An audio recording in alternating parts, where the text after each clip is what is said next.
Bien, veníamos estudiando el capítulo 6 del libro de los Hechos. Habíamos visto los primeros 7 versículos donde se relata la elección de los diáconos. Vimos cómo la iglesia comenzaba a organizarse, de alguna manera forzada por las circunstancias que se iban planteando,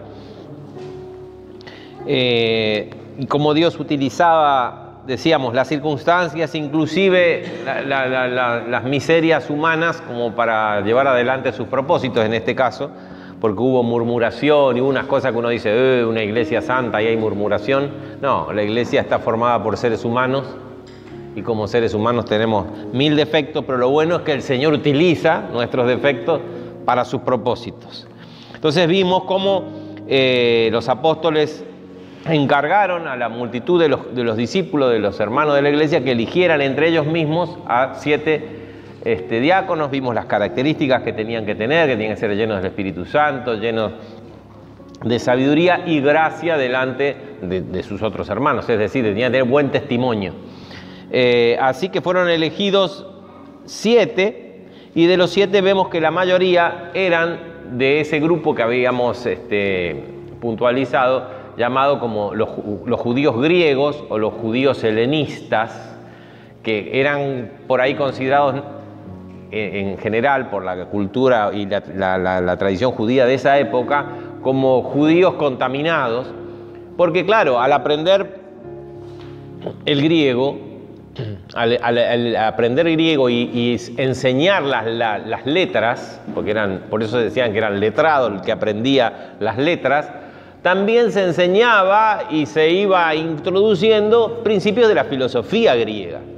Y es ahí donde se empezaban a meter pensamientos mucho más abiertos, mucho más, a ver, ¿cómo lo puedo decir? No prisioneros de ese pensamiento tan estrecho del nacionalismo, del judío nacionalista, ¿no? El helenista era moderno, era abierto. Entonces la interpretación de las escrituras, inclusive, de estos grupos, era por ahí vista desde una perspectiva, de un punto de vista distinto. Por eso lo consideraban los judíos que habían nacido y vivido y estado siempre puros en Jerusalén, los consideraban como que estaban mezclados, y había cierta discriminación, ¿no? Aunque eran judíos, porque hablamos del tema de la nacionalidad. Eso un poquito se metió en la iglesia, tal vez, es probable, porque uno cuando viene a la iglesia viene también con las costumbres, con la cultura, con las cosas, y el Señor va limpiando, va ordenando, va poniendo las cosas en su lugar. Así que es probable que eso también se haya introducido en esa iglesia que era descrita de manera tan magnífica, que estaban todos unánimes, juntos, bla, bla, bla, bla, pero el hecho de que se multiplicaron en gran manera, empezaron a surgir ciertos problemas. Bueno, y tenemos entre estos 7 diáconos al primero que nos nombra, que es a Esteban, varón lleno de fe y del Espíritu Santo, nos dice el versículo 5. En el versículo 8, que nos tocaría empezar a ver hoy, nos encontramos con ese diácono nombrado, lleno de fe y del Espíritu Santo, que no solamente hacía el trabajo de servir las mesas, ¿vieron? Era el problema, de servir las mesas, es decir, repartir a los necesitados, en este caso a las viudas y los huérfanos, alimentos y recursos que ellos necesitaban, sino que también él predicaba, y no solamente que predicaba el evangelio, como qué sé yo, no sé, lo podríamos hacer nosotros, sino que lo hacía de una manera muy especial, porque aparentemente este muchacho había sido instruido en las tradiciones y en el estudio de la Torá, en el estudio de las escrituras, ¿no? Y de las tradiciones del pueblo de Israel. Vamos a ver ¿por qué digo esto? Porque evidentemente conocía, no era un cualquiera que había escuchado, había aprendido en la sinagoga las escrituras, o que había estudiado de niño las escrituras, como tenía la costumbre la sociedad judía, sino que evidentemente acá hay un estudio muy más profundo de lo que eran las escrituras, pero también vamos a ver que se ve como a trasluz la influencia helénica, ¿no? La influencia que le daba la libertad de pensamiento como para hacer una interpretación de esas escrituras al estilo helenista. Por ejemplo, había en Alejandría, una ciudad al norte de Egipto, una gran escuela judía, que también ahí se mezclaba con la filosofía y debatían con filósofos no judíos. No se olviden que, por ejemplo, la versión de la 70 fue hecha ahí, la versión de la 70. ¿Se acuerdan que yo expliqué alguna vez, o la conocía Septuaginta? Que era justamente la traducción de la Torá al griego. Porque resulta que había muchos judíos que vivían fuera de Israel que no conocían bien el arameo y no la podían interpretar. Entonces la tradujeron. Y ahí inventaron esta tradición, una tradición, 70 ancianos, por eso se llama la Septuaginta o la 70, que cada uno hizo una parte y copió y todos hicieron lo mismo porque bla, bla, bla. Esa era una traducción que no usaban los judíos de Jerusalén, usaban los que eran los que se llamaban los judíos de la dispersión, porque estaban en griego, que el griego era un idioma como el inglés es para el mundo de hoy, que se utilizaba cuando uno no sabe el idioma de un lugar, que utiliza el inglés, ¿no es cierto? Nosotros que sabemos hablar inglés. No podemos, qué sé yo, si vamos de turismo a no sé dónde, con el inglés, si uno sabe algo de inglés se puede arreglar, porque todo centro turístico tiene que saber alguna cosita de inglés. Ahí, en esa época, el griego era, por lo menos en esta parte del imperio, el imperio romano era de Roma hacia el oriente, era todo griego, y de Roma hacia el occidente, que era digamos, la mayor población y el poderío estaba hacia el oriente, pero hacia el occidente era el latín lo que se ocupaba, que era la lengua original de Roma. Bien, todos estos detalles les digo para que podamos entender quién era este muchacho Esteban. Esteban era uno de los diáconos que eran justamente los llamados de los griegos. Bien, fíjense el versículo 8. Y Esteban, lleno de gracia y de poder, nos agrega algo más, era lleno de, como que dice, de fe y del Espíritu Santo, lleno de gracia y de poder. Es como para, nos está diciendo el autor acá, Lucas, que nos está tratando de describir a este personaje con énfasis, porque remarca quién era Esteban. Gracia, no creo que era gracia ante el pueblo, o tal vez sí, más bien parece que tenía la habilidad de predicar o de enseñar, y de poder porque hacía grandes prodigios y señales entre el pueblo. Entonces no solo lo vemos a Pedro haciendo milagros y los otros apóstoles, sino que a este que estaba, tenía como ministerio el servir las mesas, predicando y haciendo grandes milagros y prodigios entre el pueblo. Como el Señor nos llame a donde nos llame a hacer lo que sea en la iglesia, estamos llamados también a predicar y a manifestar el poder del Espíritu Santo en donde estemos y alrededor de nuestra circunstancia, ¿no? Entonces, se levantaron unos de la sinagoga llamada de los libertos, que habíamos hecho una aclaración la semana pasada, y de la sinagoga llamada, y de los de Cirene. Cirene es una ciudad, yo no sé si se llamará Cirene, pero sigue estando, porque como toda esa región la invadieron después los musulmanes, le cambiaron y tienen todos nombres árabes, ¿no? Pero Cirene era una ciudad capital de lo que hoy sería Libia, al norte de África. De este lado tenemos Egipto, viene en la esquina de África y al lado está Libia. Ahí era Cirene. Cirene era una ciudad muy importante en aquella época y lo fue después. Así que había gente de Cirene, de Alejandría, que estaba en África, de Cilicia.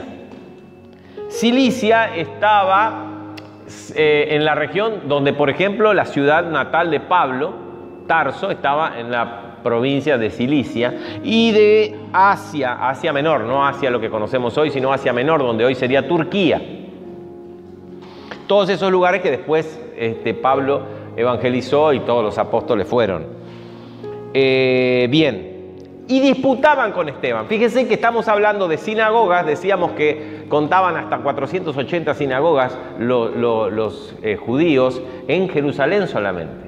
Y evidentemente acá se agrupaban qué sé yo, por región, porque hablaban un determinado dialecto, por alguna afinidad de determinada comunidad, agrupaban y se reunían en la sinagoga para estudiar las Escrituras. Tal vez en esa sinagoga usaban la Septuaginta, para estudiar las Escrituras y para hacer las oraciones cada sábado. Después tenían el templo para otras cosas, pero evidentemente acá se juntaban.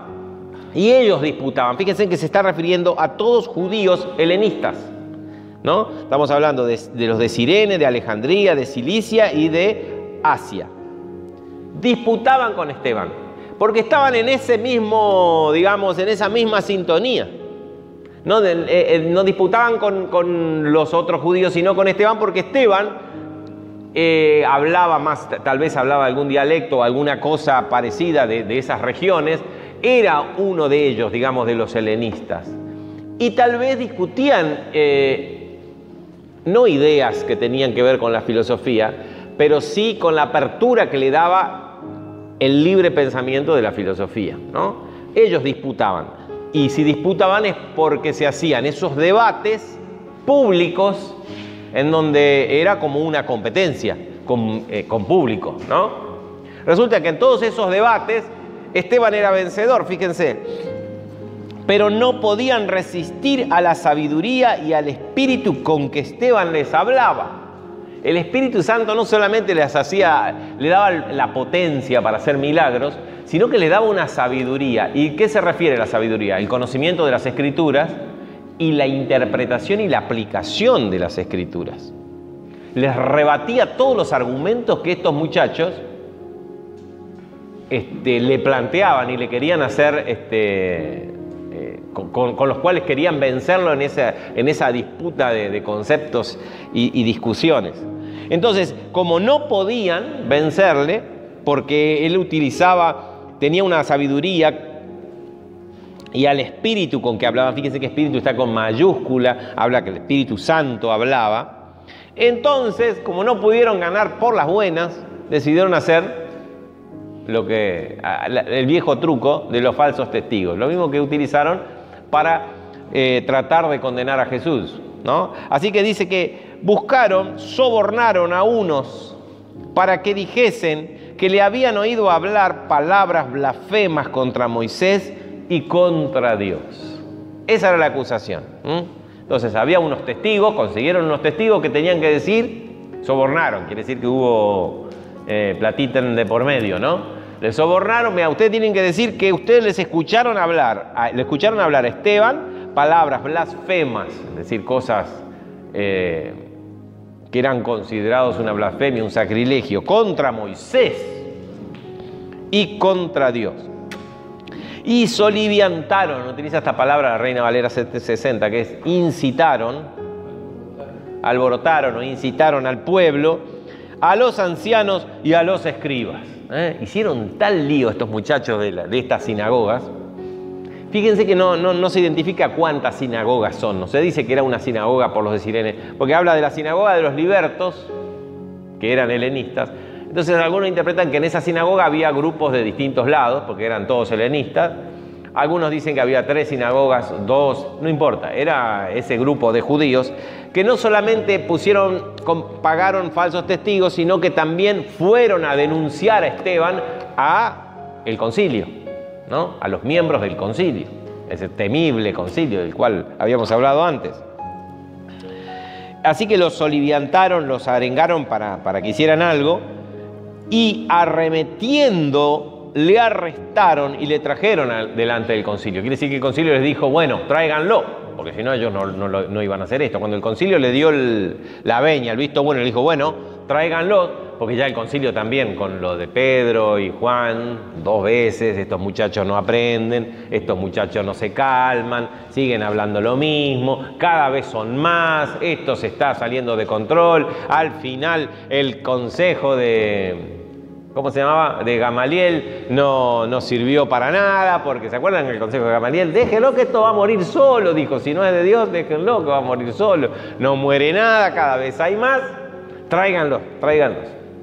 Ya no eran los apóstoles, pero era un muchacho que era difícil de controlar, era un muchacho muy hábil, muy inteligente, que tenía gracia y tenía un poder especial que era estaba lleno del Espíritu Santo, ¿no?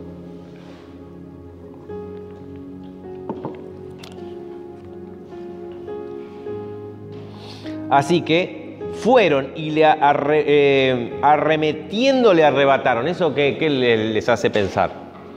Una situación de violencia. O sea, él estaría hablándole a la gente, no sé qué cosa. Fueron a la fuerza porque ahora tenían...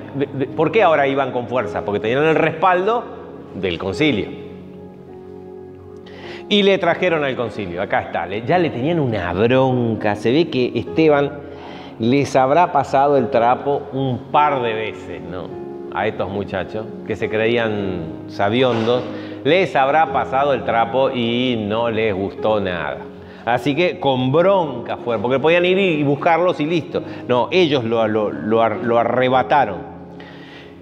Y pusieron testigos falsos que decían, este hombre nunca deja de hablar palabras blasfemas contra este lugar santo y contra la ley, contra el templo y contra la ley. Pues le hemos oído decir que ese Jesús de Nazaret, dicen, fíjense el desprecio con que se refieren al Señor, ¿no? Ese Jesús de Nazaret destruirá este lugar y cambiará las costumbres que nos dio Moisés. Por lo menos estos testigos eran más creíbles que los que encontraron para tratar de condenar a Jesús, que ni siquiera estaban de acuerdo y se contradecían. Estos eran más preparados. Fíjense de qué lo acusaban. Vamos a ver de qué lo acusaban. No cesan de hablar palabras blasfemas contra el templo y contra la ley. Era completamente falso, ¿no? El templo y la ley. Y aparte dijeron que este Jesús de Nazaret va a venir a destruir este santo lugar y va a cambiar las costumbres que nos dio Moisés. Podemos pensar de que era totalmente inventado el argumento y la acusación, o más bien podemos creer que están tomadas de palabras que habrá dicho Esteban, sacadas de contexto, de lugar, de situación y utilizadas, ¿no? Por eso me parece que estos muchachos estaban más preparados que los que habían conseguido, se ve que a última hora, para condenar a Jesús, ¿no? Era de noche aquella vez con Jesús, bueno, consiguieron lo que consiguieron. Acá se ve que estos estaban más preparados. Y fíjense que hablaron, y es importante estas palabras por lo que viene después. Templo y que iba a venir a cambiar las costumbres, ¿no?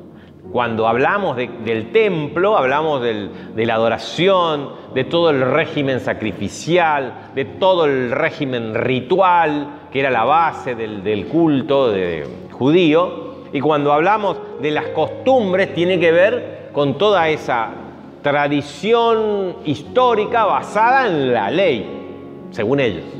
Ellos habían interpretado la ley y ya era cualquier cosa, pero porque aparte de la Torá tenían el Talmud, que era una serie de interpretaciones de la ley de Dios, que le agregaban un montón de cosas. Bueno, pero el tema es que ellos consideraban acá que Esteban atacaba la ley y el templo.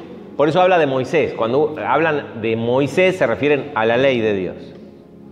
Entonces, todos los que estaban sentados en el concilio, y ahora volvemos a la misma imagen que les había descrito alguna vez, el gran concilio con todos estos personajes ahí sentados, y ahí lo trajeron a Esteban, y todos los que estaban sentados en el concilio, mientras se estaban ubicando para empezar con el juicio, al fijar los ojos en Esteban, vieron su rostro como el rostro de un ángel. ¡Qué barbaridad! ¿Qué habrá sido, no? Ahora, ¿cómo sabía esto Lucas? Lucas no estaba ahí. No estaban los apóstoles tampoco. En el concilio teníamos, ¿se acuerdan cómo acá terminaba el versículo 7 del mismo capítulo 6? Que había sacerdotes y personas que empezaban ya a convertirse y a creer. Y no se olviden que había miembros del Sanedrín que habían creído en Jesús, que eran discípulos. Así que algún miembro del Sanedrín que estuvo ahí vio, y no solamente él vio, esa manifestación de la gloria de Dios en el rostro de Esteban, sino que se dio cuenta de que todos lo vieron, porque todos fijaron, fíjese la idea, ¿no? Fijaron su mirada en el rostro, fijaron sus ojos en el rostro y vieron cómo su rostro resplandecía. Ese es el testimonio de alguien que estuvo ahí. Lo mismo podemos decir de todo lo que viene después, ¿no? Porque si no, ¿cómo se enteró Lucas para poder escribirlo? Bien, y hasta acá terminamos con el capítulo 6. Ahora comienza el 7, la defensa de Esteban. El sumo sacerdote, comienza el juicio. El sumo sacerdote le dijo entonces: bueno, te acusan de esto, ¿no? A ver, pasan los testigos y hacen la acusación. No para de hablar blasfemias contra este lugar, el templo, y contra la ley. Pues le hemos oído decir que ese Jesús de Nazaret va a venir a destruir el templo y que va a cambiar las costumbres que nos dio Moisés. ¿Vieron? Nos dio Moisés en la ley. Entonces le pregunta el sumo sacerdote, el jefe del tribunal: ¿es esto así? ¿Así dijiste vos? ¿Esto es lo que estabas vos enseñando? Entonces Esteban empieza. Y acá vamos a tener un largo discurso. Largo discurso que no vamos a poder... Hay posibilidad de hacer este análisis de la perspectiva de Esteban y cómo ver el punto de vista, pero es muy fino para encontrarle el punto de vista de los judíos griegos o helenistas, cómo ellos veían la Torá y le era más fácil a ellos aceptar la nueva verdad cristiana. Pero vamos a verlo bastante de corrido. Entonces responde Esteban, le dan la palabra y él empieza: varones, hermanos y padres. Fíjese, empieza reconociendo a los más jóvenes y a todos los judíos que estaban ahí como hermanos. Él mismo los reconoce, y a las autoridades como padre, porque realmente eran hombres grandes, pero también ese respeto hace que él se incluya en uno de ellos, pues somos hermanos y soy hijo de ustedes, ¿no? Entonces él se integra, vamos a encontrar una habilidad y vamos a ver que, como lo dice antes, la sabiduría se la daba el Espíritu Santo, pero vamos a encontrar que el Espíritu Santo utilizaba habilidades que él tenía. El Dios de la gloria apareció a nuestro padre Abraham estando en Mesopotamia, antes que morase en Aram, ¿no? ¿Se acuerdan que estaba Abraham ¿dónde estaba? Ur de los Caldeos, y ahí apareció y le dijo: sal de tu tierra y de tu parentela. No que era la sal de la tierra, sino que se salga. Sal de tu tierra y de tu parentela y ven a la tierra que yo te mostraré. Entonces Abraham salió de la tierra de los caldeos y habitó en Aram, al norte de Palestina. Y Dios le trasladó a esta tierra en la cual vosotros habitáis ahora, en la Palestina.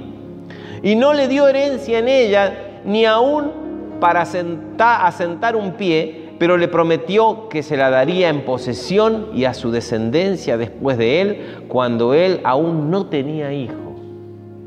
Entonces empieza él a hacer un largo discurso repasando la historia, ¿no? de todo el pueblo, y repasando verdades que surgen de la interpretación de esa historia.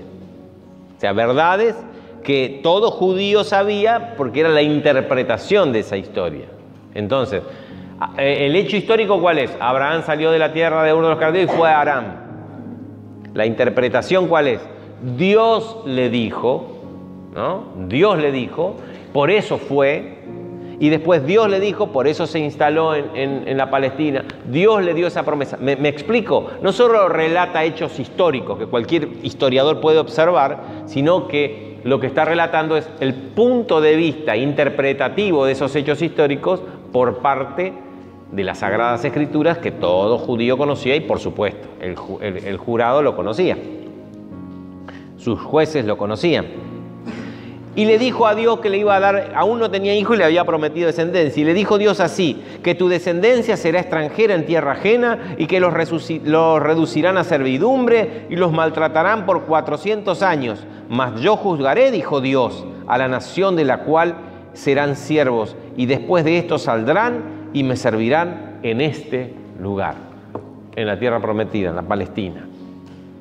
Yo digo así, con esa manifestación de la gloria de Dios, relatando de esta manera, con autoridad, con respeto, con solemnidad, habrá sido impresionante el espectáculo, ¿no? Y le dio el pacto de la circuncisión. Era importante decirlo.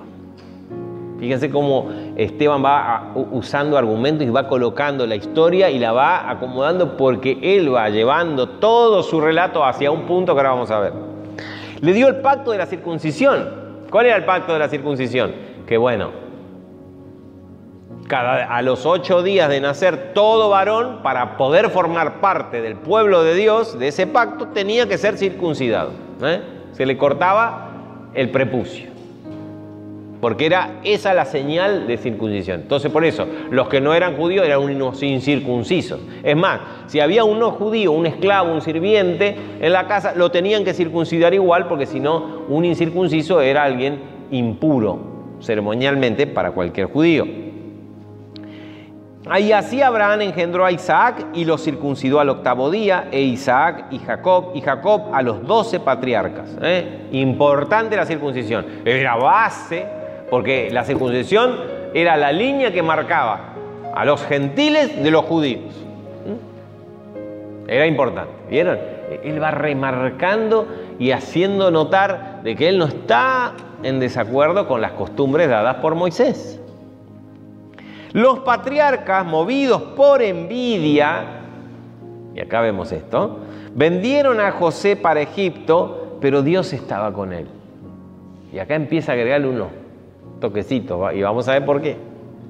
Muy inteligente el discurso. Por más largo que uno lo lee y dice, pero bla, bla, bla, bla. Él va armando, porque por ahí cuando leemos este discurso largo nos podemos preguntar, ¿qué tiene que ver con la acusación? Te están acusando de blasfemia. ¿Qué tiene que ver semejante discurso? No, pero lo hace con una maestría. Cómo va acomodando las cosas. Acá agrega, y vamos a ver cómo remata, que tiene que ver con cada uno de esos puntos. Agrega la envidia, y fíjense que acá lo pone a José. Dice que Dios estaba con él. ¿Quiénes lo envidiaron? Sus propios hermanos. Y le libró de todas sus tribulaciones y le dio gracia y sabiduría delante del faraón rey de Egipto, el cual lo puso por gobernador sobre Egipto y sobre toda su casa. Los jueces que estaban ahí, todos los judíos que estaban ahí, no podían rebatir nada, porque esto era lo que ellos mismos creían. Entonces él simplemente relata la historia y va marcando así con un resaltador. Miren, acá. Sus hermanos lo vieron. Sus hermanos, acá. Y marca, circuncisión, va resaltando todo lo que él sabía que ellos... Vino entonces hambre en toda la tierra de Egipto, y sigue contando cosas que para ellos eran sagradas, de la historia sagrada. Y grande tribulación, y nuestros padres no hallaban alimento. Cuando oyó Jacob que había trigo en Egipto, envió a nuestros padres la primera vez. Y en la segunda José se dio a conocer a sus hermanos. Y fue manifestado a Faraón el linaje de José. Y enviando José hizo venir a su padre Jacob y a toda la parentela en número de 75 personas. Así descendió Jacob a Egipto, donde murió él y también nuestros padres. Fíjense cómo él va relatando la historia como una profecía y el cumplimiento de la profecía. Como que la historia de Israel es sagrada. Él lo está marcando y se está defendiendo de una manera especial diciendo: yo no blasfemo ni reniego de la historia de mi pueblo. Eso es mentira. Así se va defendiendo. Los cuales fueron trasladados a Siquem y puestos, Siquem al norte de Egipto en esa época, y puestos en el sepulcro que a precio de dinero compró Abraham a los hijos... Siquem está en Palestina, perdón. Pero cuando se acercaba el tiempo de la promesa que Dios había jurado a Abraham, el pueblo creció y se multiplicó en Egipto, hasta que se levantó en Egipto otro rey que no conocía a José. Este rey, usando de astucia con nuestro pueblo, maltrató a nuestros padres a fin de que expusiesen a la muerte a sus niños para que no se propagasen. En aquel mismo tiempo nació Moisés. Ahí habla de Moisés. La acusación era que él hablaba y blasfemaba contra Moisés. Fíjense con qué respeto, y él demuestra que eso es falso. Fíjense, en aquel mismo tiempo nació Moisés y fue agradable a Dios. Y fue criado 3 meses en la casa de su padre, pero siendo expuesto a la muerte, la hija de Faraón lo escogió y lo crió como a un hijo suyo. Y fue enseñado Moisés en toda la sabiduría de los egipcios, y era poderoso en sus palabras y obras. Bien. Cuando hubo cumplido la edad de 40 años, le vino al corazón de visitar a sus hermanos, los hijos de Israel. Y al ver a uno que era maltratado, lo defendió, e hiriendo al egipcio, vengó al oprimido. Pero él pensaba que sus hermanos... Otra vez. Acá agarra el resaltador y dice, pero él pensaba que sus hermanos comprendían que Dios le daría liberación por mano suya. Aquellos hermanos tenían que haber entendido que José les iba a dar liberación de esa gran hambre, y no lo entendieron, lo rechazaron, lo vendieron como esclavo. Acá sus hermanos tenían que haber entendido que iba a ser liberado por mano suya, mas ellos no lo habían entendido así. Y al día siguiente se presentó a uno de ellos que reñían y los ponía en paz, diciendo, varones hermanos sois, ¿por qué os maltratáis el uno al otro? Entonces el que maltrataba a su primogénito le rechazó diciendo, fíjense, ¿no? Le rechazó diciendo, hay otro resaltador, ¿quién te ha puesto por gobernante o juez sobre nosotros? No sé si van entendiendo cómo le va pintando el cuadro. ¿Quieres tú matarme como mataste ayer al egipcio? Al oír esta palabra, Moisés huyó y vivió como extranjero en tierra de Madián, donde engendró 2 hijos. Pasados 40 años, un ángel se le apareció en el desierto del monte Sinaí, en la llama de fuego, en una zarza. Entonces Moisés, mirando, se maravilló de la visión, y acercándose para observar, vino a él la voz del Señor: yo soy el Dios de tus padres, el Dios de Abraham, de Isaac y el Dios de Jacob. Y Moisés, temblando, no se atrevía a mirar. Y le dijo el Señor: quita el calzado de tus pies, porque el lugar en que estás es tierra santa. Fíjense, ¿por qué toma de la historia? Resalta. Moisés resalta lo sagrado de la historia, la voluntad de Dios, las promesas de Dios y el cumplimiento de las promesas de Dios.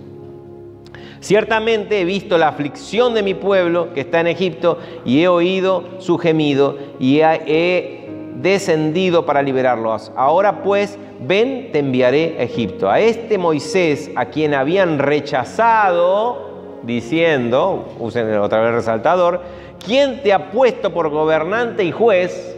Porque eso, ¿se acuerdan que se lo dijeron a Jesús? ¿De quién te dio esta autoridad? ¿Con qué autoridad vos haces esto? Le preguntaban siempre, ¿no? A este lo envió Dios como gobernante y libertador, por mano del ángel que se le apareció en la zarza. A este que fue rechazado, José fue rechazado, y él fue el que Dios utilizó. Este lo sacó habiendo hecho prodigios y señales en tierra de Egipto y en el Mar Rojo y en el desierto por 40 años. Qué habilidad, ¿no? Porque ¿qué podían decir los tipos? Nada. ¿Estaba diciendo alguna barbaridad? Nada. Estaba recontando. Yo estoy contando la historia, nada más. Este Moisés es el que dijo a los hijos de Israel: profeta os levantará el Señor vuestro Dios de entre vuestros hermanos como a mí, y a él oiréis. Este es aquel Moisés que estuvo en la congregación en el desierto con el ángel que le hablaba en el monte Sinaí y con nuestros padres, y que recibió palabras de vida para darnos.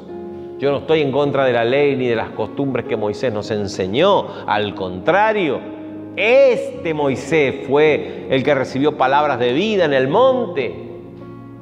Y le va echando cositas, ¿no? Este Moisés es el que dijo que vendrá, levantaré profetas en el pueblo después de mí. A él escuchen. Y iba armando la jugada, ¿no? Iba gambeteando a uno al otro. El cual nuestros padres no quisieron obedecer. Otra vez usen el resaltador, acá usen el naranja. ¿Vieron? Otra vez, levantó a Moisés y nuestros padres, cuando Moisés dejó las leyes y dictó las costumbres para nuestro pueblo, nuestros padres, nuestros antepasados, no quisieron obedecer, fueron rebeldes. ¿Cuántas veces fue rebelde Israel? Si leemos el Antiguo Testamento vamos a encontrar que todo el tiempo, salvo algunos momentos, la mayor parte de la historia de Israel fue rebelde a los principios que Dios había dado por Moisés, no por otro. Dice, nuestros padres no quisieron obedecer, sino que le desecharon y en sus corazones se volvieron a Egipto. En sus corazones, ¿se acuerdan que decía, Moisés, nos trajiste acá para hacernos morir, vayamos, ¿cómo nos gustaría volver a Egipto? Bla, bla, bla. Fíjense lo que hacían nuestros padres. Ustedes saben esa historia, ¿no es cierto? ¿Qué podían decirlo?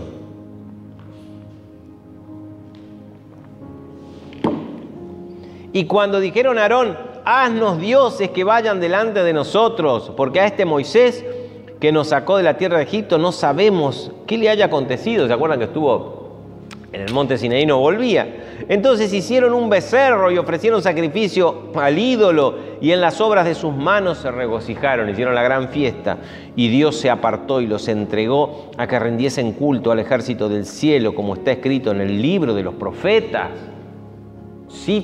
Les cita en la cara el libro de los profetas. ¿Acaso me ofrecisteis víctimas y sacrificios en el desierto por 40 años, casa de Israel?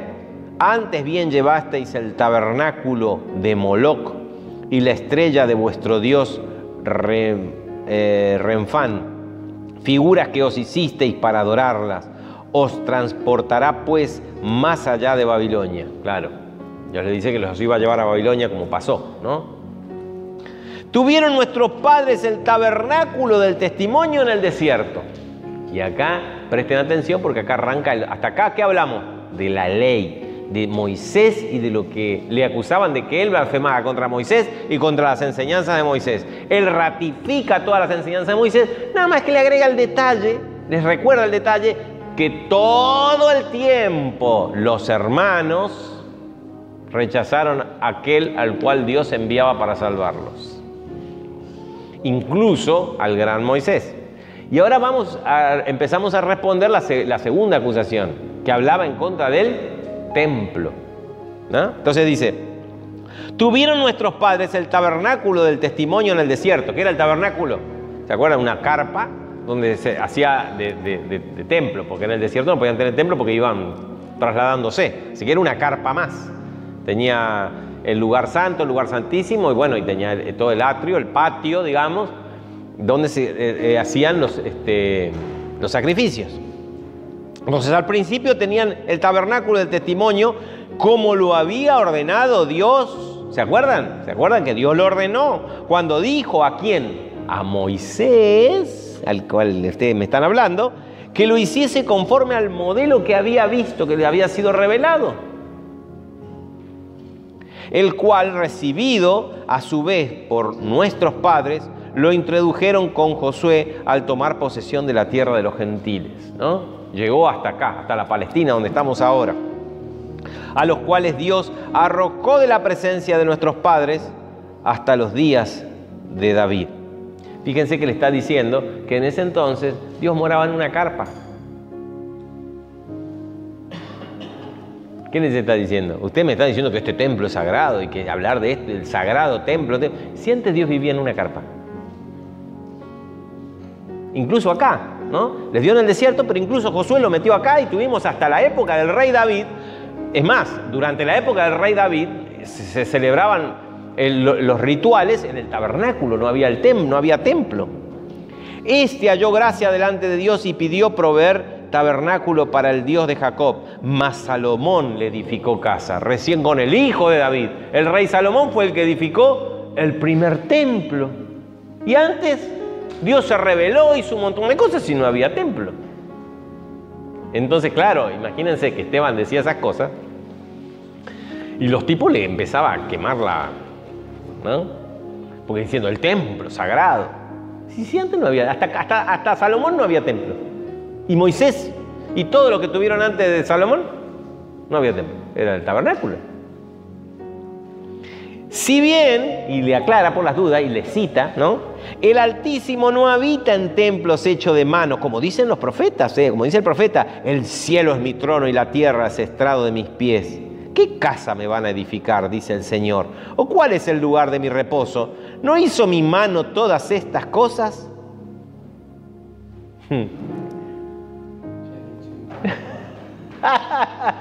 ¿Qué tanto me acusan de que hablo contra el templo? Yo estoy citando al profeta. Que no sé si alcanzan a ver, porque yo la verdad que disfruté siguiendo este argumento. Y ahí uno puede ver la sabiduría. Eran palabras puestas por el Espíritu Santo. Había que decir esas cosas delante de estos tipos, en esa situación, ¿no? Había que decirlas y tener esa seguridad, ese conocimiento.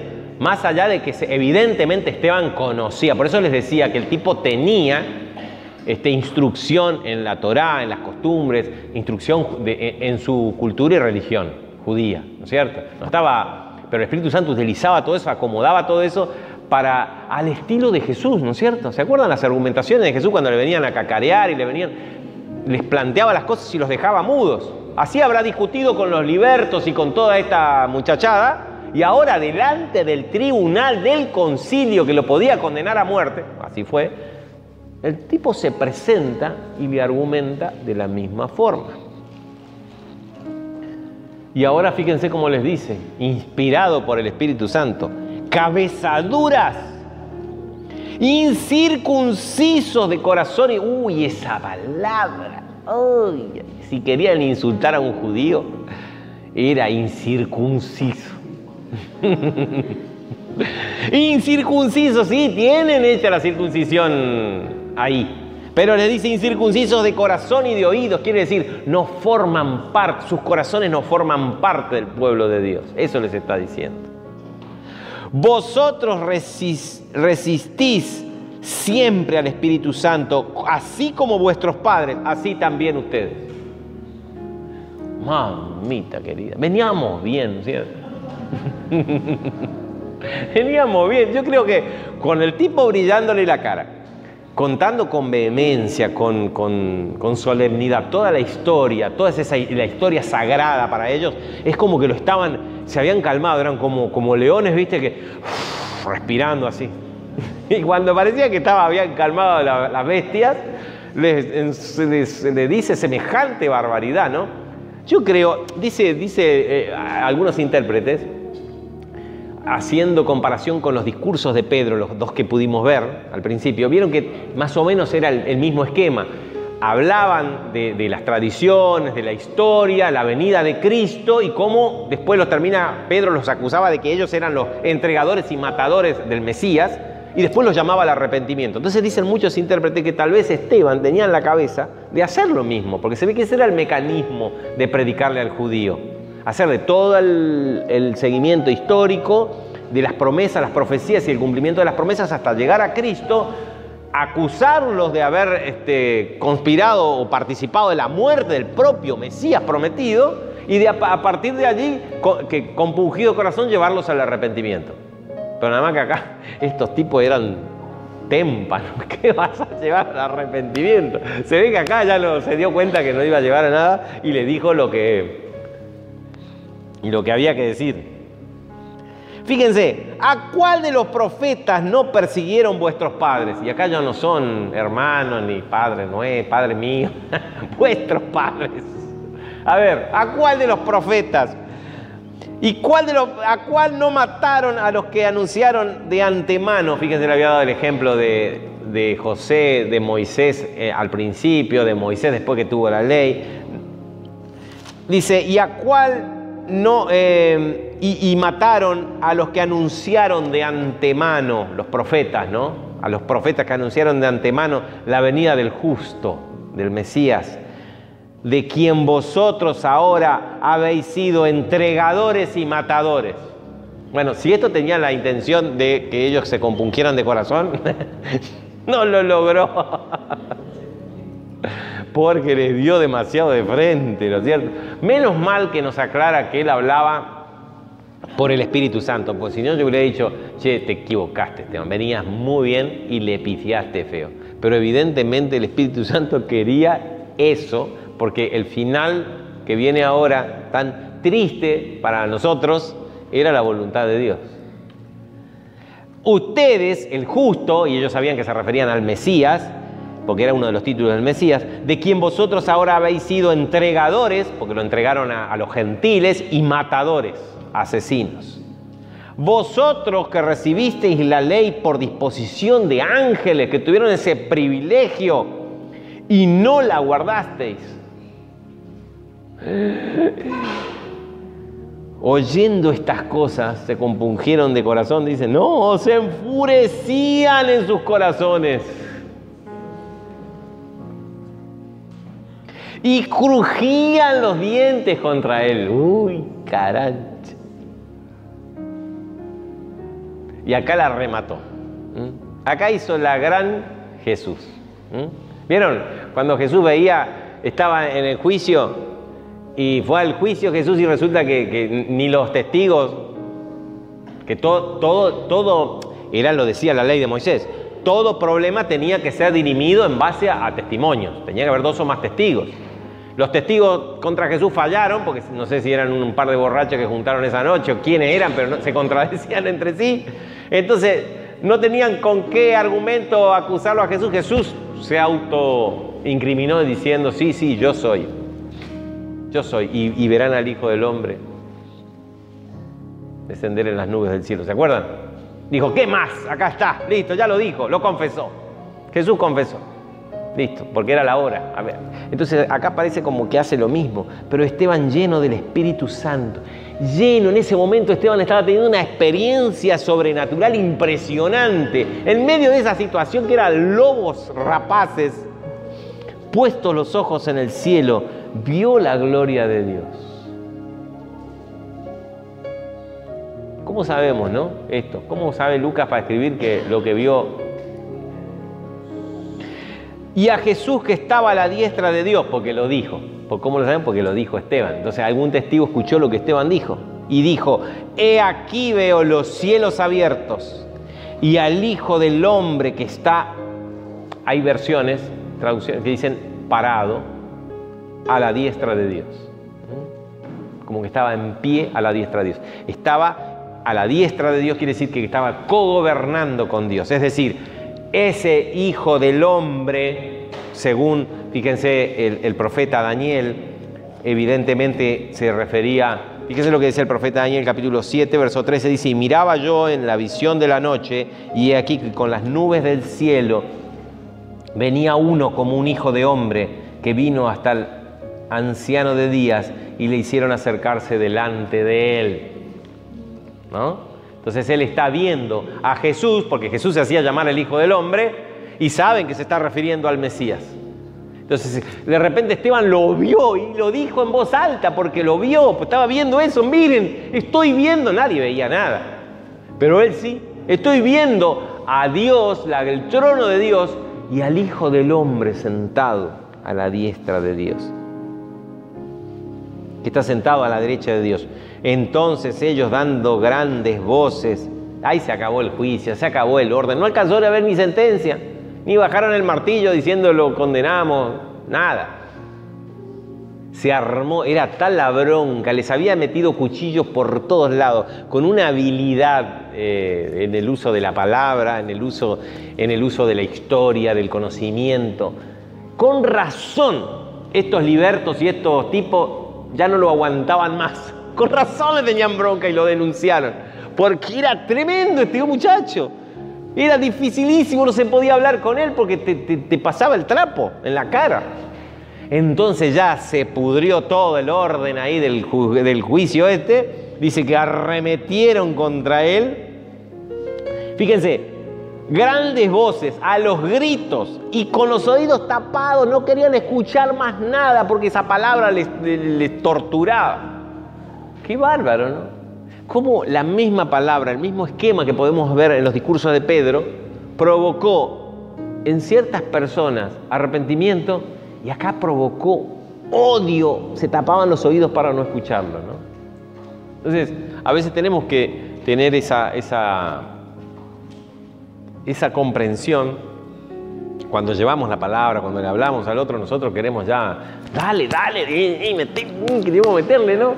Y a veces es porque no es el momento. A veces nosotros solo damos un golpe más y uno dice, tanto le hablé, y después el otro le estornudó al lado y se convirtió, ¿vieron? Y uno quería tener la gloria de haber llevado al tipo a que acepte al Señor. ¿No le pasó? A mí me pasó muchas veces. Tanto, hablé y nada, siempre me rechazó. Después lo encuentro el tipo en una iglesia cristiana. Sí. Y bueno, uno a veces es llamado a dar un golpe, otro golpe, pero hay veces que no. Entonces, hay personas que están preparadas y personas que no. Nuestro trabajo es siempre dar la palabra, dar el testimonio, transmitir y ministrar al Señor. La lona, se nos fue la hora, perdón. ¿Qué hacemos? ¿Terminamos acá? Bueno, terminamos rápido, después cualquier cosa repasamos. Dice, y dijo, aquí veo los cielos, arremetieron contra él y echándole fuera de la ciudad, le apedrearon, y los testigos pusieron sus ropas a los pies de un joven que se llamaba Saulo. A ver, vamos a ver un poquito la costumbre rápido. Los primeros que tenían que tirar, lo llevaron afuera para apedrearlos. ¿Por qué? Porque a los blasfemos se los apedreaba, ¿no? Entonces el veredicto, aunque no se dictó, era blasfemo, punto. Los primeros que tenían que tirar las primeras piedras eran los testigos. ¿Se acuerdan cuando Jesús dijo, a ver, ¿quién es el que va a tirar la primera piedra acá? El que no tenga pecado.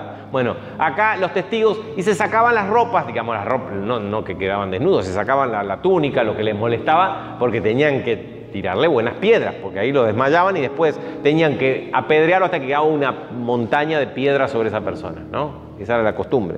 Así que se sacaron los testigos, estos testigos que en realidad eran testigos pagados, sobornados, se sacaron la ropa y la pusieron al lado de un muchacho que según se cree pertenecía a la sinagoga de los de Cilicia, al norte, donde estaba Tarso. Porque si él había aprendido, se había criado ahí. ¿Y ahora qué estaba haciendo en Jerusalén este muchacho Saulo? Estaba estudiando a los pies de Gamaliel, que era como ir a la universidad. Estaba estudiando en la universidad en Jerusalén. ¿Aprendiendo qué cosa? El fariseísmo, su religión.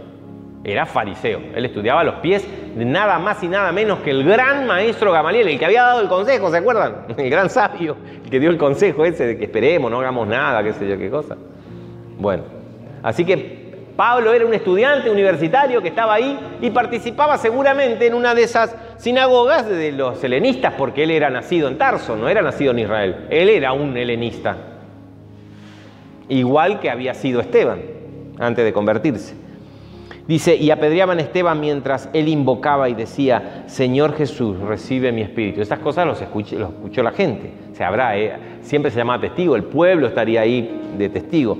Y puesto de rodillas, porque ya no podía estar en pie, clamó a gran voz y gritó Esteban, Señor, no les tomes en cuenta este pecado.